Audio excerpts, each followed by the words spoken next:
சொல்லி மக்கள்கிட்ட கொண்டு போய் சேர்க்குறீங்க. அப்படி ஒரு ஆளுமைத்தன்மை உண்டு. அதனால் தயவு செஞ்சு கேட்டுக்கொள்கிறேன், அண்ணாமலை சாரு என்னுடைய நெருங்கிய நண்பர், புரியுதுங்களா? தயவு செய்து நீங்கள் அவரையும் என்னையும் சேர்த்து வச்சு பேசாதீங்க.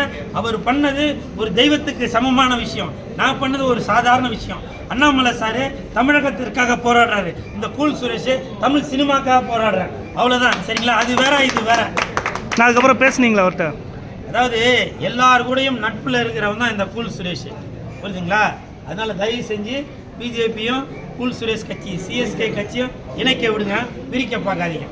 நான் பெண்களுக்கு பாதுகாப்பு மாதிரி சொல்லுங்க. அதே மாதிரி நான் உங்களுக்கு பல தடவை சொல்லிட்டேன், பிக் பாஸை பற்றி கேட்காதீங்கன்னு பல தடவை சொல்லிட்டேன்.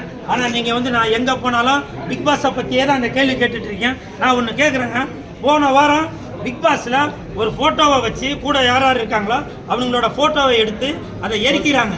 அது எரிக்கிறது எவ்வளோ பெரிய தவறு. ஒருத்தனை எரிக்கிறாங்கன்னா அதுக்கு என்னங்க அர்த்தம்? செத்து போனவனை தான் எரிப்பாங்க.